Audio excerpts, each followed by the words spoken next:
श्री द्वारिकाधीश की जय। ओम श्री डोंगरे जी महाराज की जय। श्री सुखदेव जी महाराज की जय।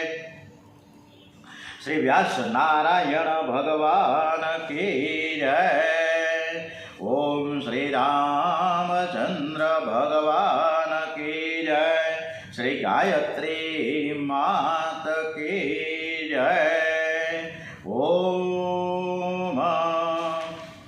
गजानन गणपति महाराज की जय। वक्रतुंड महाकाय सूर्यकोटि समप्रभ निर्विघ्नं कुरु मे देव सर्वकार्येषु सर्वदा। ओम श्री गजानन गणपति महाराज की जय। हनुमान जी महाराज की जय। मनोजवं मारुततुल्यवेगं जितेन्द्रियं बुद्धिमतां वरिष्ठं वातात्मजं वानरयुद्धमुख्यं श्रीरामदूतं शरणं प्रपद्ये। श्री हनुमन्ते नमो नमः। सौनु करो कल्याण हे दयाळु प्रभु। सर्वे भवन्तु सुखिनः सर्वे सन्तु निरामयाः। ओम श्री पंडित श्री राम शर्मा आचार्य परम पूज्य गुरुदेवाय नमो नमः।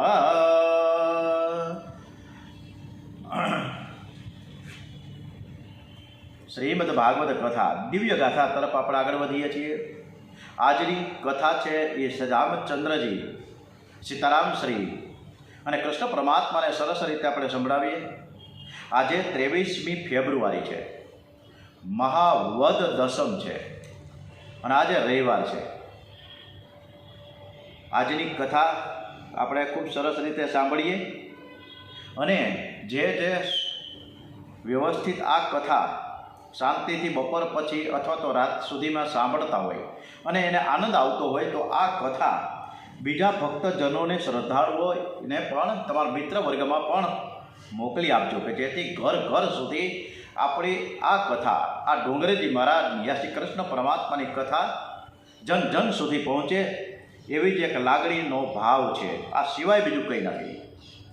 વારંવાર કહેતો આવ્યો છું, કોઈ પણ સબસ્ક્રાઈબ કે લાઈક મહેશ જોશીને કરવાની નથી, બરાબર છે? હું જો છે એ બરાબર છે, પણ જે છે એ કૃષ્ણ પરમાત્મા રામચંદ્રજી છે। જે કાંઈ કરો, સબસ્ક્રાઈબ કરો, લાઈક કરો, એ પ્રભુ પરમાત્માને સમર્પિત કરો। સીતાજીની શોધમાં હવે રામચંદ્રજીના પરિભ્રમણ થઈ રહ્યું છે। એ કથા તરફ આગળ વધીએ છીએ। સુપર્ણખા આવીને જતી રહી ગઈ। સુપર્ણખાના નાક અને કાન લક્ષ્મણજીએ કાપ્યા અને શ્રી રામચંદ્રજીએ સીતાજીને એવું કહ્યું કે હવે આપણે લીલા શરૂ કરવાની છે। હવે તમારું જે સાચું સ્વરૂપ છે એ સ્વરૂપ છે એ તમે અગ્નિમાં પ્રવેશ કરી દો અને પછી છાયા સ્વરૂપ તમે મારી સાથે રહો। આ કથા તરફ આગળ વધીએ। રાવણ મારીચ સાથે પંચવટી નજીકના વનમાં આવ્યા છે। મારીચની અનિચ્છા છતાં તેને કનક મૃગનું એટલે કે સોનાના મૃગનું રૂપ લેવું પડ્યું। સીતાજી આ કપટ મૃગને જુએ છે અને એની સુંદરતા જોઈ સીતાજી પર મોહી પડે છે। એવો શ્રીરામને કહે કે આ મૃગને મારી તેનું ચામડું લઈ આવો। આ સોનાનો મોહ છે ને વર્ષોની એક આ પરંપરાના પ્રણાલિકા છે। દરેક સ્ત્રીઓને મજા જ આવે, સોનાના અલંકારો પહેરવા ગમે ગમે તો। આજે 85,000 ઉપરથી સોનાનો ભાવ હોવા છતાં પણ સોનાની ખરીદીમાં ક્યારેય ઘટાડો નથી થયો। એટલે એ વખતે પણ સોનાની આ જે મૃગ છે, હરણ છે, એને જોઈને મોહિત થયા છે સીતાજી। અને શ્રી રામચંદ્રજીને કીધું કે હવે તમે એ મૃગનું તમે ચામડું લઈ આવો। ધનુષ્ય બાણ લઈને નીકળી પડ્યા છે રામ।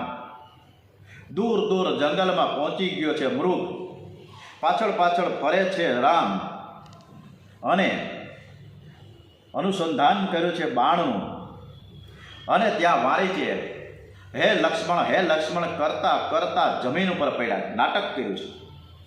સીતાજીએ કહ્યું કે હે લક્ષ્મણની બૂમો એને સંભળાવી। સીતાજીના કહેવાથી લક્ષ્મણ શ્રી રામની મદદ કરવા જાય છે અને પાછળથી રાવણ સાધુનું રૂપ લઈને સીતાજીની પાસે ભિક્ષા માંગવા આવ્યા। સીતાજીને બળજબરીથી ઉપાડીને રથમાં બેસાડે આકાશ માર્ગે પ્રસ્થાન। હવે સીતાજી બૂમો પાડતા હતા કે હે રામ હે રામની બૂમો સાંભળતા હતા જટાયુએ સાંભળ્યું. અને જટાયુએ સીતાજીને છોડાવવા રાવણની સાથે યુદ્ધ શરૂ કર્યું. રાવણે જટાયુની 2 પાંખો કાપી નાખીને આગળ વધ્યા છે. આજે અનેક અત્યાચારો, પાપાચારો, બળાત્કારો, વ્યભિચારો, આવું બધું ઘણું આપણે જુવાન નાનકડી દીકરી એટલે કે 3 વર્ષની દીકરીથી લઈને મોટી ઉંમરની સ્ત્રીઓ ઉપર બળાત્કાર થઈ રહ્યા છે. અને ત્યારે આજુબાજુના વસતા પુરુષો જુવાનિયાઓએ એક જટાયુની જેમ આ દરેક દીકરીઓનું રક્ષણ કરવું જોઈએ, એના શીલનું ચારિત્ર અકબંધ રહે એ માટે 100% પ્રયત્ન થવો જ જોઈએ. જ્યારે એક પક્ષી સીતાજીને બચાવવા માટે જ્યારે પ્રયત્ન કરતો હોય તો આપણે તો મનુષ્ય છીએ, તો આપણી દીકરીઓને અને આપણી બહેનને નહીં બચાવીએ તો કોણ બચાવશે? પોલીસનું કાર્ય કરે જ છે, કોર્ટનું કામ કરે છે, પરંતુ જે તે સમયે કાંઈ પણ આવો બનાવ બને ત્યારે હંમેશા દીકરીઓ અને બહેનોની સાથે દરેક ભાઈઓને વિનંતી કરવામાં છે કે રહેવું. લક્ષ્મણજી રામની પાસે પહોંચ્યા છે. લક્ષ્મણને જોઈને રામે ઠપકો આપ્યો છે, અરે ભાઈ તું દોડીને અહીં ક્યાંથી આવ્યો? તારી ભાભી ત્યાં એકલી છે અને એને મૂકીને તું કેમ આવ્યો? કે ભાઈ મારા ભાભીના અતિ આગ્રહને વશ થઈને જ મારે અહીંયા આવવું પડ્યું છે.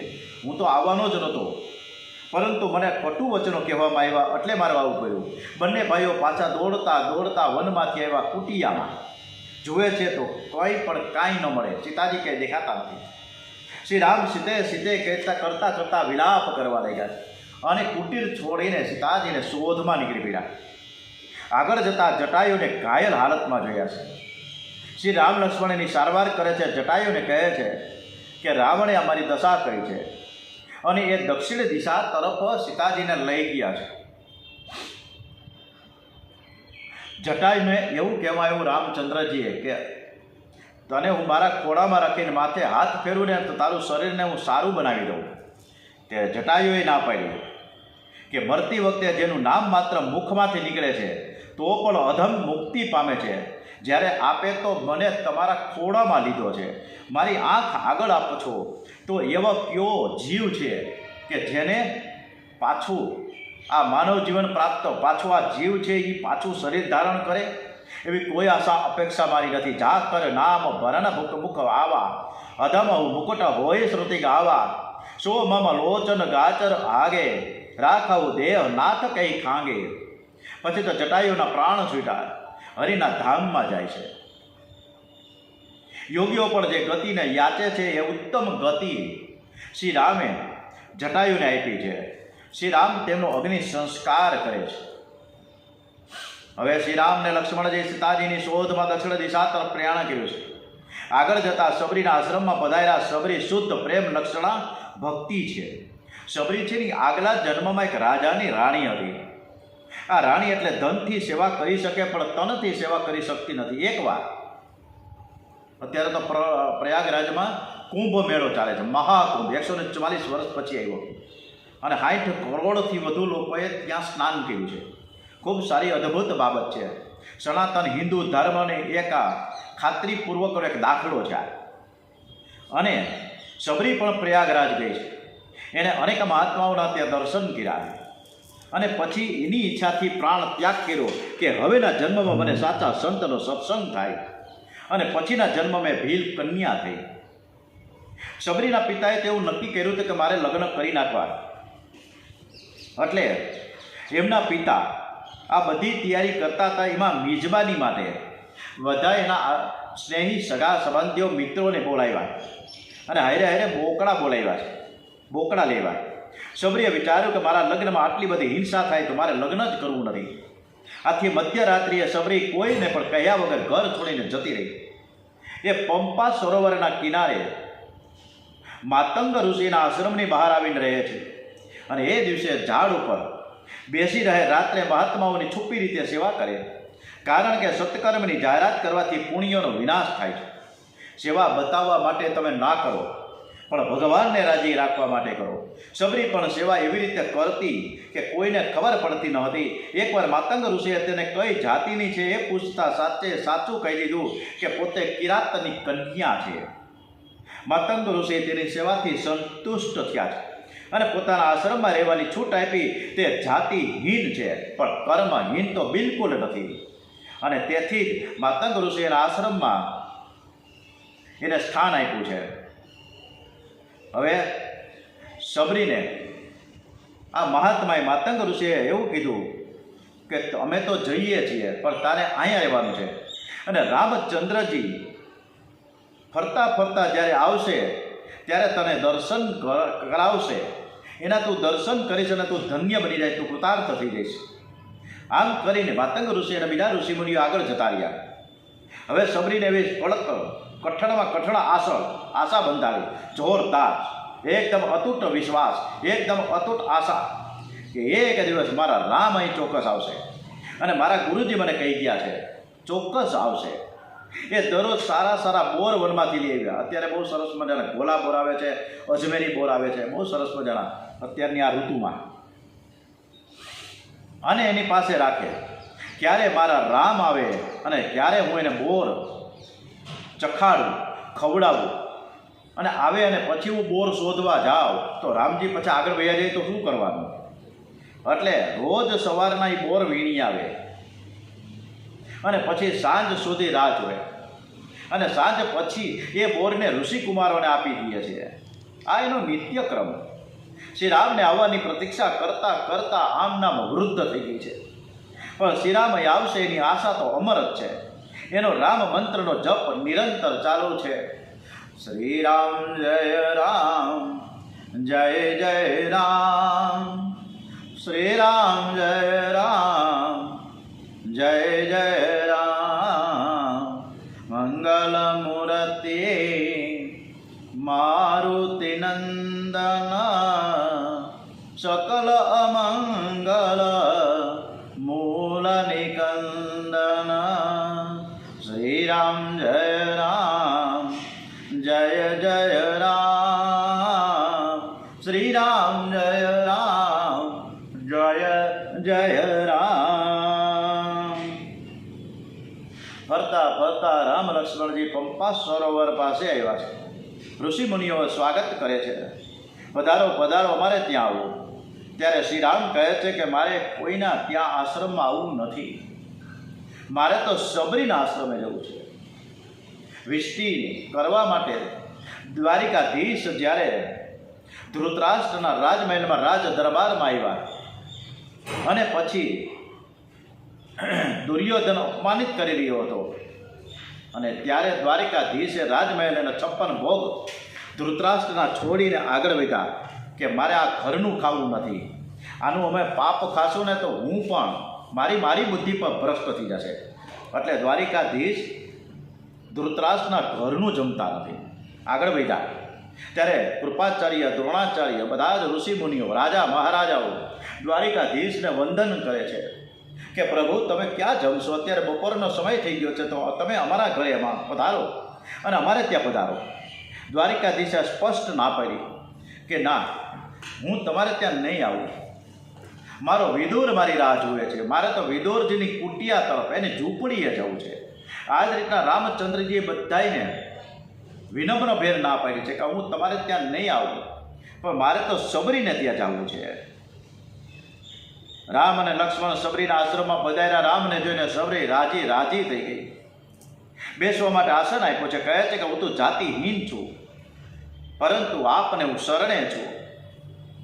શ્રી રામ કહે છે કે હું કોઈ બીજા સંબંધમાં માનતો જ નથી. મારે તો સબસે ઊંચી પ્રેમ સગાઈ. રામની સેવામાં કોઈ જાતિ નથી, જાતિહીનતા નથી. સબરીએ નિત્ય ક્રમ મુજબ વનમાંથી સારા બોર લાવીને મૂક્યા. એ 2 પડિયામાં બોર લઈને રામજી પાસે મૂક્યા છે. મારા પ્રભુને ખાટા બોર ન ખાવા પડે એ આશયથી દરેક બોરને ચાખીને રામને ખવડાવે છે. અતિ પ્રેમમાં સબરીને ભાન નથી કે તે એઠા બોર રામને ખવડાવી રહી છે. આવી રીતના વિદુરજીની પત્ની સુલભા દ્વારિકાધીશ જ્યારે એની ઝૂંપડી આવ્યા ને ત્યારે હાથે ઉતારી લીધી ઓલી ભાજીની ટોપલી પડી હતી તપેલી, એ ચૂલા ઉપરથી ઉપાડીને ખાવા માંડ્યા. સાથે સાથે સુલભા વિદુરજીની ધર્મપત્નીએ કેળા આપવા માટે કે ચાલો હું કેળા ખવડાવું, સરસ મજાના 2 કેળા પીડા હતા. કેળાની છાલ ઉતારીને કેળા આપવા ગયા તો કેળાની છાલ આપવા લાગ્યા, કેળું એના હાથમાં રહી ગયું અને દ્વારિકાધીશે એ કેળાની છાલ આરોગી. આ છે પ્રેમ, સબસે ઊંચી પ્રેમ સગાય. આ એઠા બોર ખાતા ખાતા રામચંદ્રજી ખૂબ જ સરસ મજાના સબરીમાના વખાણ કરી રહ્યા છે. મહાપુરુષો તો વર્ણન કરે છે કે આ બોરના ઠળિયાની દ્રોણાચાલ પર્વત ઉપર સંજીવની વનસ્પતિ થઈ કે જેણે લક્ષ્મણજીને જીવતદાન આપ્યું છે. હવે શ્રી રામ અને લક્ષ્મણજી ત્યાંથી આગળ વધ્યા. તેઓ ઋષ્યમુખ નામના પર્વત ઉપર આવ્યા છે. ત્યાં સુગ્રીવજી સાથીદારો સાથે રહે છે. ત્યાં રામનું હનુમાનજી સાથે પ્રથમ મિલન થયું છે. પછી તો હનુમાનજી દ્વારા શ્રી રામ અને સુગ્રીવની મૈત્રી થાય. રામ નામ કરતા પણ રામ નામ અમૃત કરતા પણ શ્રેષ્ઠ છે. રામ નામ એ ભવ રોગની દવા છે, પરંતુ સ્વયં વગરે દવા પડતી નથી. હરિ નામ નહીં તો જીના ક્યાં. રામ નામ તો સબ કહે, 10 રીત કહે ના કોઈ. શ્રી રામ સુગ્રીવને જોઈને દુઃખી થતા જુએ છે કે ભાઈ શું પ્રોબ્લેમ છે, શું તકલીફ છે. ત્યારે સુગ્રીવ કહે છે કે મારા ભાઈ વાલીએ મારું સર્વસ્વ હરી લીધું છે, મને કિષ્કિંધા રાજ્યમાંથી કાઢી મૂક્યો, એણે મારી પત્નીને પણ આંચકી લીધી છે. મિત્રના ભાવે દુઃખી થાય એ મિત્ર. વાલી અને સુગ્રીવને યુદ્ધ થયું. રઘુનાથજીએ સુગ્રીવનો પક્ષ લઈને ઝાડ પાછળથી વાલીને તીર માર્યું. ત્યારે વાલી કહે છે કે તમે ધર્મની રક્ષા કરવા માટે તો અવતાર ધારણ કર્યો છે, મેં તો કંઈ અપરાધ નથી કર્યો, તો પછી મને તમે પાછળથી છુપાઈને કેમ માર્યો? શ્રી રામ કહે છે કે તું તારા દોષનો તો વિચાર કર, તું પાના તો ઉછળાવ, ખબર પડશે. ઠપકો આપી રહ્યા છે. તે તારા ભાઈની પત્ની ઉપર કુભાવ રાખ્યો છે. તારા આ દોષની સજા છે. તું મહાપાપી છો. તારા જેવા પાપીનો ઉદ્ધાર કરવા મેં તને માર્યો છે. વાલી કે મહારાજ હું પાપી છું તો મને કહો, તમે મનો કે ક્યાં શાસ્ત્રમાં લખ્યું છે કે પાપીને તમારા દર્શન થાય? ખૂબ અદ્ભુત. આખા ભાગવત અને રામાયણમાં આ પ્રશ્ન વાલીએ જે પૂછ્યો એવો કોઈ પ્રશ્ન આવ્યો જ નથી. વાલીએ તેવું કેવો કયો અધમ પાપી હોય કે તમારા દર્શન કરી શકે? ખરેખર તો શાસ્ત્રમાં તો એવું કહે કે અધમમાં અધમ, પાપીમાં પાપી માણસને ભગવાનના દર્શન થાય જ નહીં. તો હું તો પાપી છું ને, તો તમારા દર્શન કેવી રીતે થઈ શકે? અને પાછું વધારાનું હું કહું તો અનેક મુનિઓ જન્મ અનેક પ્રકારના સાધનો, તપશ્ચર્યા, સાધના, ઉપાસના કરે છે, પણ અંતકાળે એને દર્શન થતા નથી. અંતકાળે ઘણા લોકોના મોઢામાંથી રામ શબ્દ પણ નીકળતો નથી. તમારા દર્શન તો દેવોને પણ દુર્લભ છે, છતાં અંતકાળે તમારા હું દર્શન કરી ગયો છું. તો હું પાપી છું કે હું પુણ્યશાળી છું? તમે કહો. અને જો ખરેખર હું પુણ્યશાળી છું તેથી જ હું આપણા દર્શને પામ્યો છું એવું મને લાગે છે. ત્યારે શ્રી રામ કહે છે કે તને મારા દર્શન થયા છે ત્યારે તારા પ્રતાપે નથી થયા, પણ તારો ભાઈ સુગ્રીવ મારા શરણે આવ્યો એટલે તને આ દર્શન થયા છે. અને આ સાંભળી વાલી સુગ્રીવને પ્રણામ કરે છે. કહે છે કે તારા કારણે મને શ્રી રામના દર્શન થયા, ધન્ય છે તું. એ પગે લાગ્યો. ત્યારે સુગ્રીવ કહે છે કે અરે તમારા લીધે તો મને રામચંદ્રજીનો ભેટો થયો, મને એના દર્શન થયા. જો તમે મને કાઢી જ ન મૂક્યો હોત તો મને રામના દર્શન કેમ થઈ શકત? આ બંને ભાઈઓ એકબીજાનો આભાર વ્યક્ત કરે છે. આપણે પણ એકબીજાનો આભાર તો વ્યક્ત કરવો છે ને. હરેક વખતે હરેક કથામાં છેલ્લા 7 વર્ષથી આ કથા થાય છે. આ 7 વર્ષમાં દરરોજ કથા પૂરી થાય એટલે અમે યુટ્યુબથી પાછળથી આ મંત્રોચ્ચાર બધું કાઢી નાખીએ છીએ, પણ બીજા અમારા જે શ્રોતાજનો છે જે લાઈવ અત્યારે જાણે છે 15 થી 20 શ્રોતાજનો છે, છેક ઓસ્ટ્રેલિયા, બોમ્બે, આણંદ, બરોડા, રાજકોટ, ધોરાજી, જૂનાગઢ, આ બધે સ્થળેથી અલગ અલગ સ્થળેથી આ બધા જ શ્રદ્ધાળુઓ સવારના પીટ 8 વાગ્યાથી આ કથા ચાલુ થાય એટલે કથા સાંભળવા બેસે. ત્યારે આ કથા પૂરી થાય પછી મહામૃત્યુંજય મંત્ર 6 વખત થાય. 6 વખત ગાયત્રી મહામંત્રનું ગાન થાય, શાંતિ પાઠ થાય, ઓમ જય શાંતિ રંત અરિક્ષ ગુણ શાંતિ પાઠ થાય અને ભગવાનને અમે થેન્ક યુ કહીએ છીએ. અને એ 56 ભોગનું થેન્ક યુ છે, એક બે નહીં પણ 56 ભોગ અને થેન્ક યુ કહેવામાં આવે છે. અને જે 6 મહામૃત્યુંજય કરવામાં આવે છે ને, એ મહામૃત્યુંજય મંત્રમાં પહેલો મંત્ર અમે કરીએ છીએ આર્મીના લોકો માટે, આર્મીના જવાનો માટે. આ પહેલો એ આર્મીના કુટુંબ જ્યાં છે એનું મનોબળ મજબૂત થાય, આર્મીના જવાનોનું એક પણ શરીરમાં હાનિ ન પહોંચે, આપણા દેશનું રક્ષણ કર્યા છે, સેલ્યુટ લગાડીએ. એટલે આ જવાનો માટે પહેલો મહામૃત્યુંજય મંત્ર કહીએ. અને બીજો મહામૃત્યુંજય જેટલા સદગત આત્માઓ છે, આજે અવસાનનો છાપેલી છે સંદેશ, ગુજરાત સમાચાર, કુલછાપ, જૈન, દિવ્ય ભાસ્કર, બધામાં એ તમામ સદગત આત્માઓને સંપૂર્ણપણે શાંતિ અને સદગતિ મળે એવા ભાવ સાથે. ત્રીજો, આ ભારત દેશમાં, દેશ વિદેશમાં જે હોસ્પિટલમાં જે લોકો અત્યારે રોગિષ્ઠ અવસ્થામાં છે અને જે ટ્રીટમેન્ટ લઈ રહ્યા છે, દવા દારૂ લઈ રહ્યા છે, વેન્ટિલેટર પર છે, ઓક્સિજનના બાટલા ઉપર છે, એ તમામ રોગીઓ એના રોગને નાબૂદ કરી દે અને રૂમતા ઝૂમતા પાછા ઘરે પધારે એકદમ નિરોગી બનીને, એવા ભાવ સાથે આ દર્દીઓ માટે. ત્રીજો, ચોથો મહામૃત્યુંજય મંત્ર, જે કોમોતે મરી ગયા છે, પાટા ઉપર કપાઈ ગયા છે, કોઈ ટ્રકમાં પીલાઈ ગયા છે, કોઈ ઝેરી ટીકડા ખાઈ લીધા છે, જે ઝાડવા ઉપર લટકી ગયા છે, કોઈક બળી ગયા છે, આ બધાના માટે જે કોમોતે મરી ગયા છે એ દરેકને સદગતિ અને શાંતિ મળે. પાંચમો, આપણા કુટુંબના જેટલા નાના બાળકો છે, એ નાના બાળકોને સદબુદ્ધિ સંસ્કારવાન રહે, ભારતનું નાગરિકત્વ ઉજ્જવળ બનાવે અને એનું બુદ્ધિધન આગળ જતાં અભ્યાસ કરતાં એનું બુદ્ધિધન આપણા ભારત દેશમાં જ રહે. ક્યાંય પણ કેનેડા, ઓસ્ટ્રેલિયા, અમેરિકા, જર્મની ક્યાંય ન જાય, પણ આપણા ભારતમાં એનું બુદ્ધિધન વાપરે, આપણો પૈસો આપણા દેશમાં જ રહે. અને એ માટે એ વિચાર એના સુધી પહોંચવા માટે આ પાંચમો મહામૃત્યુંજય મંત્ર. અને છઠ્ઠો, આપણા બધાના જે પૂર્વજો અને વડીલો જે અંતરિક્ષમાં છે એને સદગતિ શાંતિ તો મળે, સાથે સાથે આપણા ઉપર પણ અમિત કૃપા દ્રષ્ટિ કરતા રહે એ ભાવ સાથે અમે 6 આ મહામૃત્યુંજય રોજ કરીએ છીએ. રોજ કથા પૂરી થાય પછી આ જરૂર છે, રોજ થેન્ક યુ કહો ભગવાનને, એના થકી આપણે ઉજળા છીએ. નકર પાંદડું ન હાલે, અહીંથી ડગલું ન બહાર મૂકીએ. એક છોકરી એની સગી બેનના લગ્નમાં આવી અને રાસ ગરબામાં ડાન્સ કરતી નૃત્ય કરતી ત્યાં ઢળી પડી. કાલે તો લગ્ન હતા અને આજે એ બેન ગુજરી ગઈ. એટલે ન થવાનું ઘણું થઈ જાય, ખબર ના પડે. અને ભગવાનને થેન્ક યુ કહીએ, ભગવાન થકી આપણે ઉજળા છીએ. વારંવાર એ શબ્દ આપણા મગજમાં ગુંજતો રહેવો જોઈએ. સુગ્રીવને કિષ્કિંધાનું રાજ્ય સોંપવામાં આવ્યું છે. શ્રી રામની અનાસક્તિ તો જુઓ, કેવી અનાસક્તિ છે. આપણે 5 રૂપિયા મૂકી શકતા નથી, 2 રૂપિયા મૂકી શકતા નથી. રામચંદ્રજીએ કિષ્કિંધા જીતા, વાલીને મારીને કિષ્કિંધા જીતી, પણ છતાંય સમર્પિત કરી દીધી છે સુગ્રીવને. 14 વર્ષનો વનવાસ વેઠીને અને ત્યાં લંકા પહોંચ્યા. અનેક વિટંબણાઓ, સમસ્યાઓ હતી.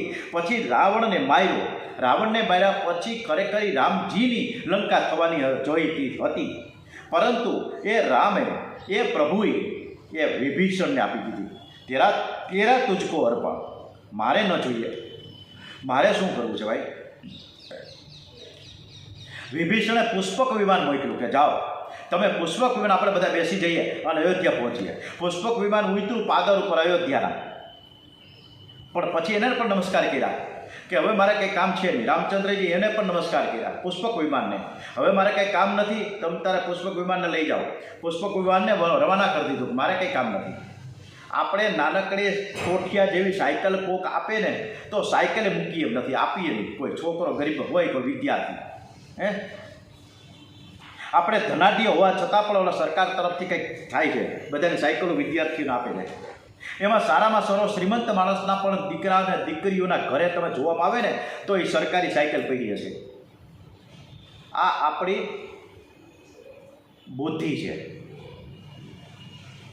એટલે દ્વારિકાધીશે પણ કંસ રાજાને માર્યો. ખરેખર મથુરા નરેશ એટલે કે મથુરા એની કહેવાય, દ્વારિકાધીશની, કૃષ્ણ કન્યાની. પણ આપી દીધી ઉગ્રસેને કે મારે ન જોઈ, તેરા તુજકો અર્પણ. હે, આ જે આસક્તિ છે, આ આસક્તિ છે. અને એ આસક્તિ એ અનાસક્તિ, આસક્તિ નહીં સોરી, એ અનાસક્તિ છે. શ્રી રામને વિશ્વાસ છે કે હનુમાનજી હવે હનુમાનજીને મોકલીએ કે સીતાની જરૂરથી ભાડ મેળવીને જ લાવશે. હનુમાનજીને પોતાના હાથની મુદ્રિકા આપીને કહ્યું કે સીતાજીને મારા બળ તથા વિરહની વાત કહીને સમજાવ્યું. તરત તું પાછો ફરજે. હનુમાનજી સાથે અંગત, નીલ, નલ, જાંબુવન વગેરે દક્ષિણ દિશા તરફ જાય છે. ત્યાં સંપાતીએ ખબર આપ્યા. સંપાતી એટલે જટાયુનો ભાઈ. સંપાતીએ ખબર આપી, એને બધી જ વાત કરી હતી. જટાયુએ બધી જ વાત કરી હતી. સંપાતી અને જટાયુ એકદમ રામના ભક્ત હતા. સંપાતીએ ખબર આપી કે સીતાજીને રાવણ છે ને લંકામાં લઈ ગયો. સીતાજી અશોક વનમાં છે. જે દરિયો ઓળંગીને જાશે એને સીતાજી મળશે. હવે આ દરિયો ઓળંગવો મુશ્કેલ છે. રામ નામનું બળ અને સ્વયંનું બળ ન હોય તો આ દરિયો ઓળંગી ન શકાય. અને આ બધું જ હનુમાનજીમાં હતું. અને જાંબુવંતજીએ એને પંપ માર્યા હનુમાનજીને કે તમારાથી જ થશે, અમારાથી કોઈથી ન થાય. એટલે હનુમાનજીએ લંકામાં ઠેકડો મારીને પહોંચ્યા અને ત્યાં લંકીની અટકાવ્યા. હનુમાનજી લંકીને મારે છે.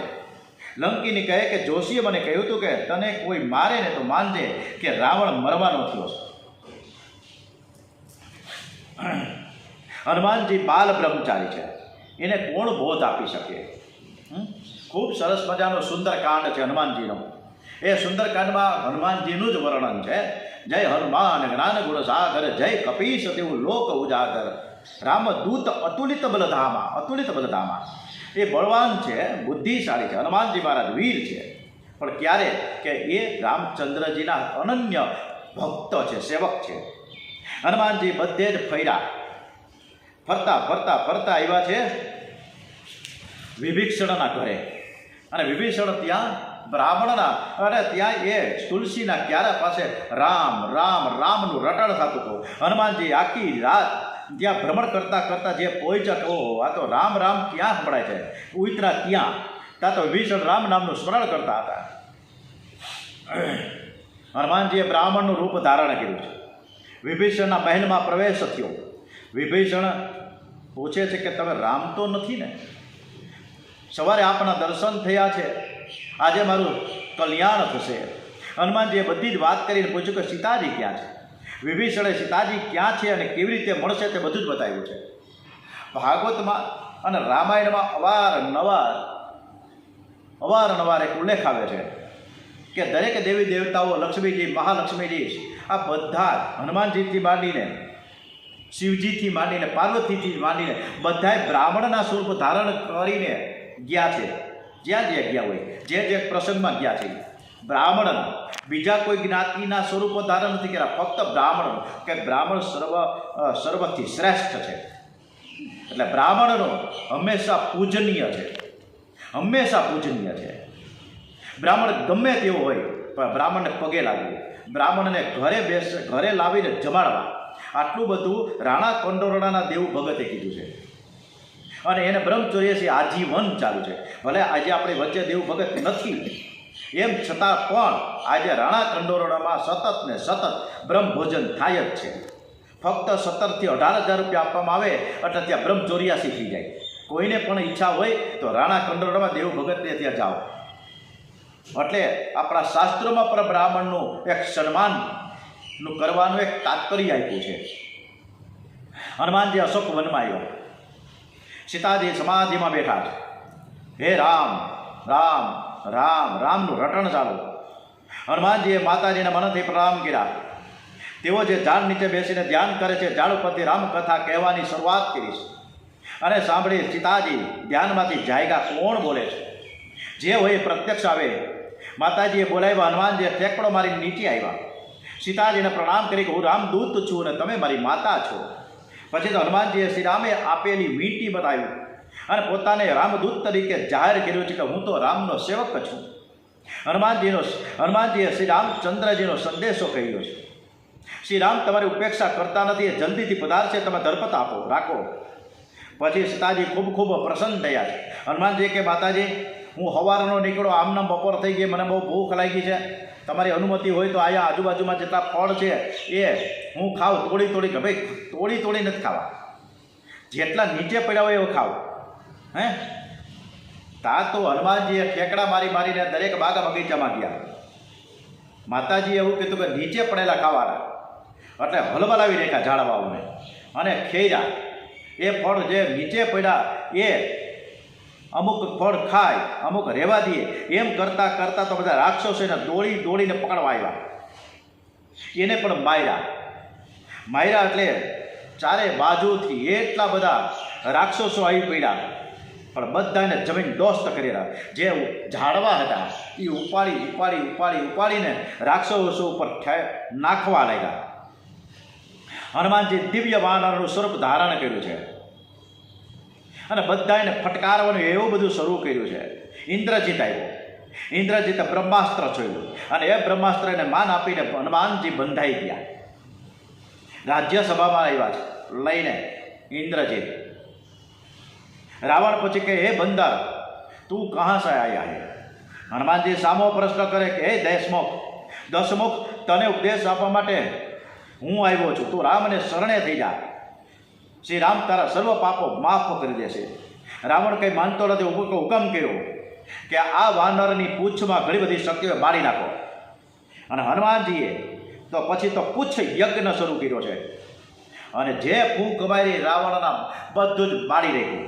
ઠેકડા મરતા બધી જ અટારીઓ, રાવણના તમામ મહેલો, ઘરો બધું બાળવા લાગ્યા છે. અને પછી બધું બાળી નાખ્યું. એક અશોકવન અને એક વિભીષણનું ઘર બાકી રહ્યું. બધું બાળી નાખ્યું. પછી હનુમાનજી મહારાજે ઠેકડો મારીને સમુદ્રમાં અને કીધું કે અગ્નિદેવ તમે શીતળ થજો. અગ્નિદેવ ચંદન જેવા શીતળ થયા છે. ફરીથી અશોકવનમાં આવ્યા છે, માતાજીને પગે લાગ્યા. હનુમાનજીને આશીષ આપી, અષ્ટસિદ્ધિ નવ નિધિ કે દાતા, અષ્ટસિદ્ધિ તારી સેવા કરશે. જગતમાં તારો જય જયકાર થશે. જય હનુમાન જ્ઞાન ગુરુ સાગર. સીતાજીએ વરદાન આપ્યું છે, વચન આપ્યું છે, આશીર્વાદ આપ્યા છે. હનુમાનજી મહારાજ ફરીથી શ્રી રામ પાસે આવ્યા. લક્ષ્મણજી પોતે આ જે પરાક્રમ કરીને આવ્યા છે પોતે વર્ણન નથી કહેતા. જાંબુવંતેજીએ કીધું ને બ્રહ્માજીએ એક પત્ર લખીને મોકલો હતો અગાઉથી કે હનુમાનજીએ શું પરાક્રમ કર્યું એ બ્રહ્માજીએ પત્ર લખીને રામજીને કીધું છે. આપણે તો થોડું કમથું કરીએ તા તો એટલી બધી આપણે જાતે જ પ્રશંસા આપણા કરીએ છીએ. ઓહો મેં તો આવું કરી નાખ્યું. હવે મેં 50 રૂપિયા હું ગયો હતો સિદ્ધેશ્વર મહાદેવ, તો ત્યાં 50 રૂપિયા ચરણે આપ્યા. પછી બહાર નીકળો ને એટલે ભિક્ષુક બેઠા હતા, ત્યાં એક મેં વાટકી લોટ આપ્યો. આવો તો આપણે ઢંઢેરો પીટીએ છીએ. કાંઈ પણ સારું કરીએ તો ચારે બાજુ કહેતા ફરીએ, પણ ખોટું કામ કર્યું તો કોઈને કહે છાના મના થઈને ઘરમાં બેઠા રહી, કોઈને કાંઈ કહેતા જ નથી. પાપ આપણે કરીએ છીએ, કોઈને જાહેર ન કરીએ. આ આપણી નીતિ છે. અને પછી હનુમાનજી મહારાજ રામચંદ્રજી પાસે આવ્યા, પગે લાગ્યા છે. હનુમાનજીને ખૂબ ખૂબ આશીર્વાદ રામચંદ્રજી આપ્યા છે. વિજયાદશમીને દિવસે બધાએ પ્રયાણ કર્યું છે લંકા તરફ. સમુદ્ર કિનારે આવ્યા. રઘુનાથજીને નિયમ છે કે રોજ શિવજીની પૂજા કરવી. શ્રી રામે સમુદ્ર કિનારે રેતીનું શિવલિંગ કર્યું, પૂજા કરી. અને એ જ રામેશ્વર છે. રામેશ્વરના જે દર્શન કરશે તે શરીર છોડીને મારા ધામમાં ઉતરશે. આજે 23મી ફેબ્રુઆરી છે. આજે જુનાગઢથી અમદાવાદથી મદ્રાસથી મંડપમ અને મંડપમથી રામેશ્વર, 27મી ફેબ્રુઆરીથી 5મી માર્ચ સુધી ત્યાં શ્રીમદ ભાગવત ભાવ પ્રેમ શ્રીમદ ભાગવત દિવ્ય ગાથા થશે. અને આ કથા 7મા જ્યોતિર્લિંગ અને 7મું આયોજન છે ત્યાં. અને આ નાનકડો મહેશ એ મોટા મહેશના સાનિધ્યમાં જઈને કથાનું ગાન કરશે. 26મી ફેબ્રુઆરીના રોજ મહાશિવરાત્રિને દિવસે હું ને મારો પરિવાર રામેશ્વર રહીશું. ત્યાંના દર્શન કરીશું, રામેશ્વરજીના ચરણમાં આશીર્વાદ મેળવશું. અને પછી 27મી તારીખથી સાંજથી કથા ચાલુ થશે. આ ભગવાનની કૃપા છે કે પહેલી વાર આ તક મળી રહી છે, પ્રેરણા મળી રહી છે કે હવે સરસ મજાના આ કથાનું ગાન તું કર. પૂજ્ય ડોંગરેજી મહારાજના એક શબ્દો સુધી જન સુધી તું પહોંચા. રામકથા ભાગવત કથા જન સુધી તું પહોંચા. આ એક લાગણીથી આ કથા થઈ રહી છે. સમુદ્ર ઉપર પથ્થરનો પુલ બાંધવામાં આવ્યો. પથ્થર ઉપર રામ નામ લખવાથી તરવા લાગ્યા છે પથ્થરો. રામ નામથી જળ પથ્થર તરે તો મનુષ્ય શું કામ ન તરે? રામ નામથી મનુષ્ય પણ બહુ સાગર તરી જાય છે. શ્રદ્ધા રાખી રામ નામનો જપ કરો. સમુદ્ર ઉપર સેતુ બાંધવામાં આવ્યો. બધા જ પહોંચી ગયા લંકા. શ્રી રામને લંકામાં આવેલા જાણી રાવણ સભા ભરી છે. વિભીષણ કહે, મોટા ભાઈ, શ્રી રામને તમે શરણે જાઓ, સીતાજીને આપી દો. પણ વિભીષણના અનેક વાર કહેવાથી, ઉપદેશ આપવાથી, બોધ આપવાથી રાવણ સોયદરો નહીં, લાત મારીને કાઢી મૂક્યો કે તું જા, શત્રુના ઘરે જા, મારું એક કામ નથી, તું શત્રુને શરણે જા, તારે જ્યાં જવું ત્યાં જા. વિભીષણે વિચાર કર્યો કે મારે જે જોતું હતું એ જ મારા મોટા ભાઈએ કહી દીધું કે તું તારા શત્રુને, હું તો રામનો સેવક છું, તો હું રામના શરણમાં જાઉં. વિચાર કરવા લાગ્યા, એ મને સ્વીકારશે કે નહીં સ્વીકારે? ના ના, મારા રામ તો અંતર્યામી છે, મને ચોક્કસ, કારણ કે મારો ભાવ શુદ્ધ છે, અને જેનો ભાવ શુદ્ધ છે એ ભગવાન તો 100% એમને એને સ્વીકારે જ છે. શુક્રવે આવીને રામજીને સમાચાર આપ્યા કે રાવણનો નાનો ભાઈ વિભીષણ આવ્યો છે. તરત જ રામચંદ્રજીએ સ્વાગત કર્યું છે. હનુમાનજીએ વિભીષણની વકીલાત કરતા કહ્યું કે તેના હૃદયમાં છળકપટ નથી, તે શરણે આવ્યા છે, એનો સ્વીકાર કરીએ. શ્રી રામે સુગ્રીવને આજ્ઞા આપી કે વિભીષણને માન સાથે લઈ આવો. મને નિર્મળ મનનો માણસ બહુ જ ગમે છે, મને કપટ અને છળ ગમતા નથી. નિર્મળ મન જન સો મોહી પાવા, મોહી કપટ છળ ચિત્ર ન ભાવા. રામચંદ્રજીએ સુગ્રીવને કીધું છે. બાજુમાં લક્ષ્મણજી ઉભા હતા, બાલ બ્રહ્મચારી હનુમાનજી ઉભા હતા, એને જ એમ કીધું કે વિભીષણ છે ને એ મનનો મેલો નથી, ચોખ્ખો માણસ છે. એટલે જે ચોખ્ખો માણસ છે, જેનામાં કપટ નથી, જેનામાં કાંઈ પણ છલ નથી, એ મને બહુ જ ગમે. નિર્મલ મન જન સો મોહી પાવા, મોહી કપટ છલ છિદ્ર ન ભાવા. સુગ્રીવ વિભીષણને લઈને આવ્યા. વિભીષણ કહે કે નાથ, હું તમારા શરણે આવ્યો છું, મારા ભાઈએ મને લાત મારી મારો તિરસ્કાર કર્યો છે. રામચંદ્રજી ઊભા થઈને વિભીષણ કહે કે તું મને મારા ભાઈ લક્ષ્મણ સમાન બહુ જ પ્રિય છો, હું તને લંકાનું રાજ્ય આપી દઉં. હવે હજી તો લંકાએ જીતી નથી, અને રામજીએ સીધું સમુદ્રમાંથી એક પાણીનો લોટો મંગાવ્યો, જળ મંગાવ્યું, અને તરત જ એનું તિલક કરી દીધું કે તું લંકા નરેશ છો. ત્યારે સુગ્રીવજીએ કીધું, પ્રભુ, હજી આપણે લંકામાં રાવણને માર્યો નથી, અને માની લો કે એનામાં બુદ્ધિ સદબુદ્ધિ વ્યાપી જાય અને સીતાજીને તમને આપણે સોંપી દઈએ તો લંકા તો રાવણની પાસે રહેશે. તો વિભીષણને તમે અત્યારથી કહી દીધું કે તું લંકા નરેશ છો, એવી રીતે કેવી રીતે થશે? તો શું થશે? કાંઈ વાંધો નહીં, કદાચ એ કુબુદ્ધિ છે, સદબુદ્ધિમાં ફેરફાર થઈ જાય રાવણના મગજમાં, અને એ સીતાને મને સોંપી દેશે, તો આ લંકા ભલે રાવણ પાસે રહે, પણ મારી આખી અયોધ્યા હું વિભીષણ આપી દઉં. આ સમર્પણની ભાવના છે રામચંદ્રજીની. અને જ્યારે રામેશ્વરની સ્થાપના કરીને, સ્થાપના કરવાના હતા ને, વિધિ વિધાન કરવાના હતા, એમને પ્રાણ પ્રતિષ્ઠા ન થાય, વિધિ વિધાન થાય, અનેક બ્રાહ્મણોને બોલાવવા પડે ને ત્યારે થાય, એમને ન થાય. ત્યારે જાંબુવંતજીને કીધું છે રામચંદ્રજીએ કે જાંબુવંતી, તમે ઉંમરમાં સૌથી વધારે વયોવૃદ્ધ છો, વડીલ છો, હું તમારી પાસે સલાહ લઉં કે મારે રામેશ્વર દાદાની પૂજા અર્ચના કરવી છે, મારે પ્રાણ પ્રતિષ્ઠા કરવી છે, તો આજુબાજુમાંથી કોઈ વિદ્વાન પંડિત હોય તો તમે બોલાવી આવો. ત્યારે જાંબુવંતજી કે પ્રભુ, તમને આ કામ સોંપ્યું છે, પણ મને 2 કલાકનો સમય આપો. એટલે જાંબુવંતી 2 કલાક પછી આવે કે પ્રભુ, આજુબાજુ બધે તપાસ કરી છે, 30, 40, 50 કિલોમીટર દૂર અમુક પંડિતો છે વિદ્વાન, પણ એ ઝડપથી આવી નહીં શકે, અને આવતીકાલે સવારના આપણે 8 વાગે તો આપણે પ્રાણ પ્રતિષ્ઠા કરીએ છીએ, અને આ વિધિ વિધાન કરવા માટે વાંથી આવે, ઘોડા ઉપર આવે, બહુ વાર લાગી જાય. પણ એક નાનકડી વાત મને યાદ આવી, જો તમને માન્ય હોય અને તમારી સંમતિ હોય તો હું વાત કરું, તો વાત હું મૂકું તમને, તમે ના ન પાડો છો. તો કે ના, તમે તો મારા વડીલ છો, મારા પિતા સમાન છો, હું તમને નમન અને વંદન કરું છું. જાંબુવંતજીને રામચંદ્રજી કહી રહ્યા છે, તમે કયો જો મને યોગ્ય જણાશે તો તરત હું તમને કે ના બરાબર જ છે એમ જ કહું. ત્યારે કીધું પ્રભુ આપે એમ કીધું કે મારે પ્રાણ પ્રતિષ્ઠા કરવી છે, સાધના ઉપાસના કરવી છે શિવજીની, તો આજુબાજુમાં તો કોઈ નથી, બહુ દૂર દૂર છે, પણ 20 કિલોમીટર દૂર, એટલે અહીંથી બાજુમાં જ, બહુ દૂર ન કહી શકાય. હવે શ્રી લંકામાં આ રાવણ બિરાજમાન છે, અને રાવણ છે ની લંકા નરેશ છે, જે આપણા શત્રુ છે, પણ બહુ જ વિદ્વાન છે. અને તમને ખબર હશે કે કૈલાસ પર્વતને શિવ અને પાર્વતી સહિત એને શિવ તાંડવ નૃત્ય સાથે પડ્યા હતા. આવો અદ્ભુત રાવણ, એને મહાન વિદ્વાન, મહાન જ્ઞાની, એ પુરુષ, એ બ્રાહ્મણ, જો હું એને કહું અને જો આવે તો આપણું કામ થઈ જાય.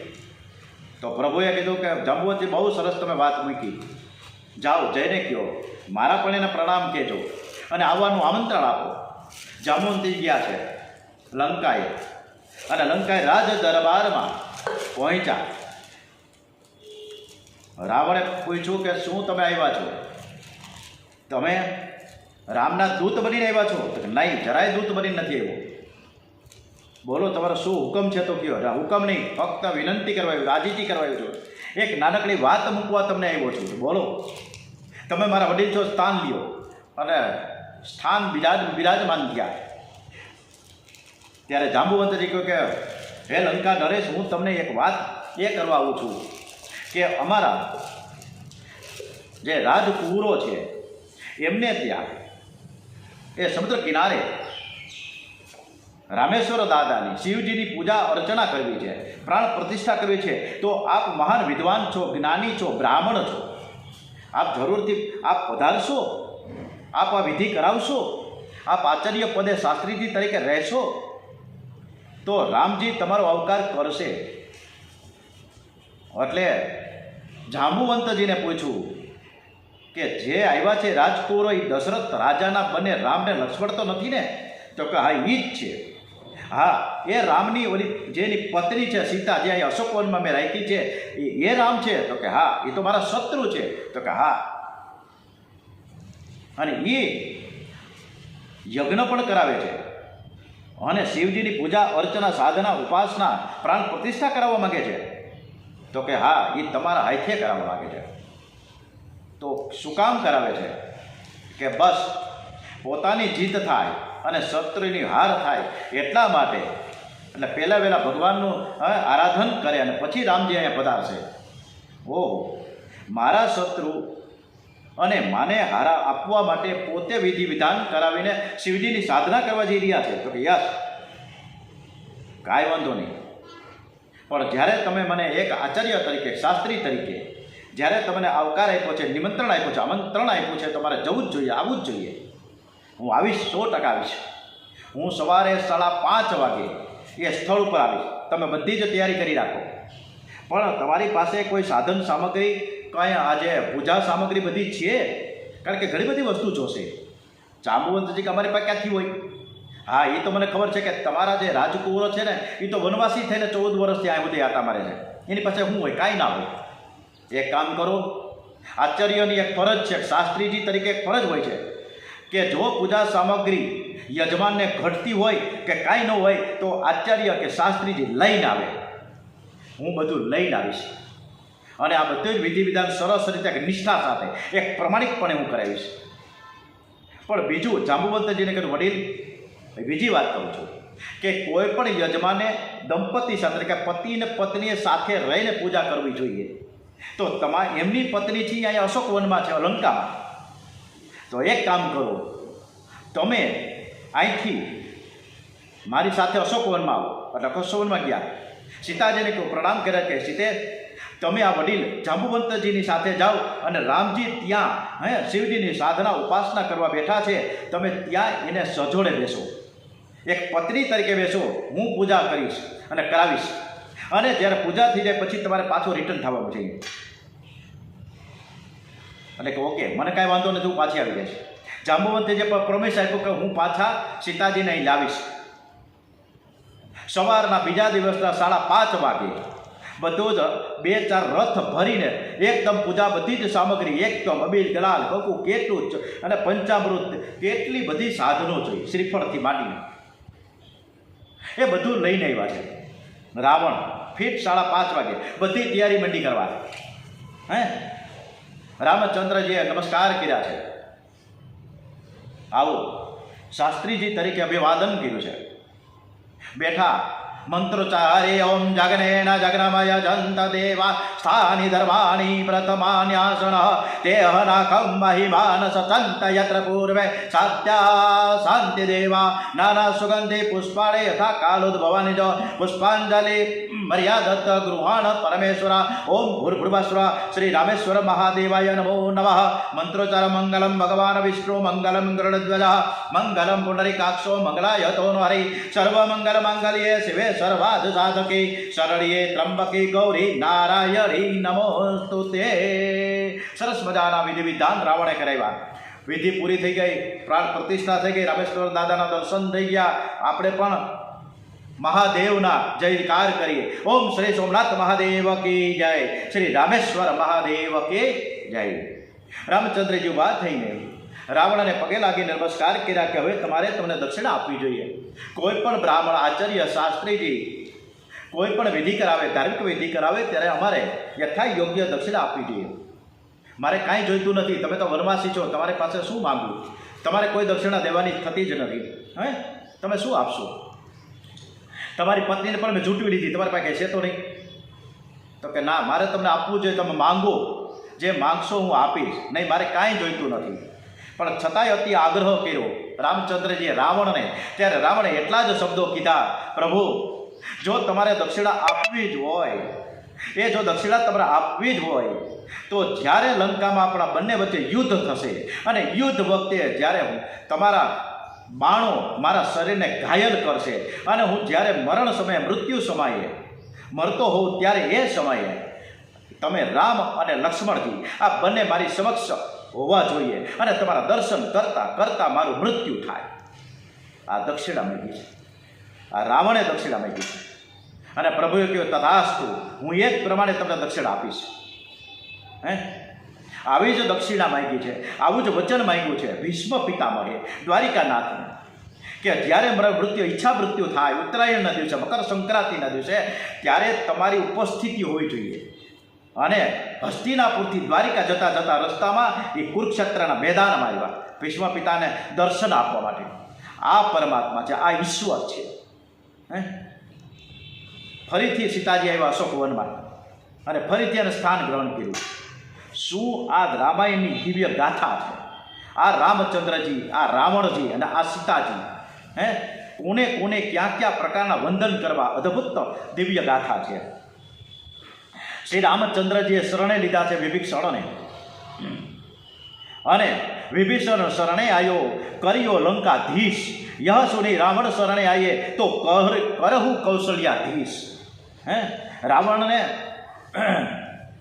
જો લંકા કદાચ જીતી જાય તો અયોધ્યા આપી દો. પછી તો રામ અંગત અને વિષ્ટિ કરવા માટે રાવણને પાસે મોકલ્યા છે.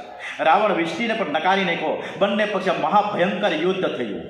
રાવણના ઘણા સેનાપતિઓ, પુત્રો, સુરવીરો ખતમ થઈ ગયા.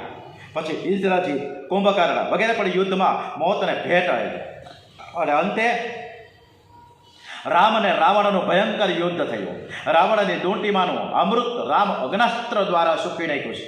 પછી તો રાવણનો વિનાશ થયો, યુદ્ધનો અંત આવ્યો. સીતાજીને હનુમાનજીએ વિજયની ખબર આપી છે. શ્રી રામ લંકાનું રાજ્ય વિભીષણને આપ્યું. પ્રભુએ એક એમાં પાંચ્યું નથી લીધું, એક પાવલી નથી લીધું. હે અત્યારે ઓલો ઢબુડો કહેવાય, ઢબુડો, એ વખતે ઢબુડા હતા. હે નાનકડી પાય હતી, કરકરિયાવાળી ઓલી 2 પૈસાની, 10 પૈસાની, 20 પૈસાના પૈસા હતા. એક રૂપિયો નથી લીધો. રૂપિયાની વાત તો પાવલું નથી લીધું રામચંદ્રજીએ. અને વાનરોનું ખૂબ સન્માન કર્યું છે. સીતાજીનું અસલ સ્વરૂપ પ્રાપ્ત કરાવી શ્રીરામ તેનો સ્વીકાર કરે છે. 14 વર્ષની અવધિ પૂરી થવા આવી ગઈ છે, જેથી શ્રીરામ પુષ્પક વિમાનમાં સીતાજી, લક્ષ્મણજી અને પોતાના તમામ સાથીદારોની સાથે અયોધ્યા આવવા નીકળી પડ્યા છે. વિમાન અયોધ્યા પાસે આવ્યું. વિમાનને જોઈ ભરતજીને અતિશય આનંદ થયો. શ્રી રામ વિમાનમાંથી નીચે ઉતર્યા, ભરતજીને ઉઠાવીને આલિંગન આપ્યું. રામ અને ભરત જ્યારે મળ્યા ને ત્યારે લોકોને પણ ખબર નથી પડતી કે આમાં રામ કોણ છે, અરે ભરત કોણ છે. બંનેના વર્ણ શ્યામ, બંનેના વલ્ક એક સરખા, શરીર સરખા, એક સરખા કૃષ છે. બધી જ માતાઓને રામચંદ્રજીએ મળ્યા પહેલાં કઈ માને મળ્યા છે. કઈ માને પહેલાં વહેલા પગે લાગ્યા છે રામ. અયોધ્યાની પ્રજા ખૂબ રાજી થઈ ગઈ છે. ઘણા ઉત્સવ સાથે શ્રી રામનું સ્વાગત કરવામાં આવ્યું છે. અને હવે પછીની જે કથા છે એ આજે અત્યારની આ કથાને આપણે વિરામ આપીએ છીએ. અને આજે આ પાર્ટ 30 ભાગ 30 આજે બપોર પછી રજૂ થશે આપને. આજે અમારું પ્રસ્થાન છે રામેશ્વર તરફ. હું 8મી માર્ચના રોજ પરત આવીશ. 8મી માર્ચના રોજ પરત આવીશ. 9મી માર્ચના રોજ ફરીથી આપણે આ કથા ચાલુ કરીએ છીએ.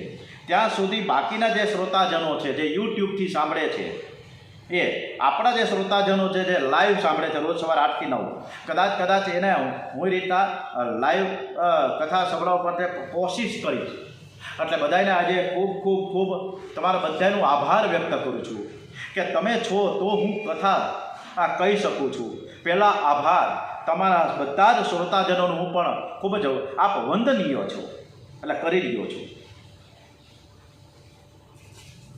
ઓમ શ્રી કૃષ્ણ કનૈયાલાલ કે જય, શ્રી દ્વારિકાધીશ કે જય, રણછોડરાયજી મહારાજ કે જય, ઓમ શ્રી ડોંગરેજી મહારાજ કે જય, શ્રી સુખદેવજી મહારાજ કે જય, શ્રી વ્યાસ નારાયણ ભગવાન કે જય, શ્રી ભાગવત ભગવાનજી મહારાજ કે જય, ભારત માતા કે જય. હરેક કથામાં ભારત માતાનું હર વખતે હું સન્માન કરું છું. રાષ્ટ્રધ્વજ ત્યાં લહેરા છે રામેશ્વરમાં પણ કથા દરમિયાન. ઓમ શ્રી ભારત માતા કી જય. વંદે વેદ માતરમ, વંદે વેદ માતરમ, વંદે વેદ માતરમ. ઓમ નમઃ પાર્વતી પતય. હર હર હર હર હર મહાદેવ.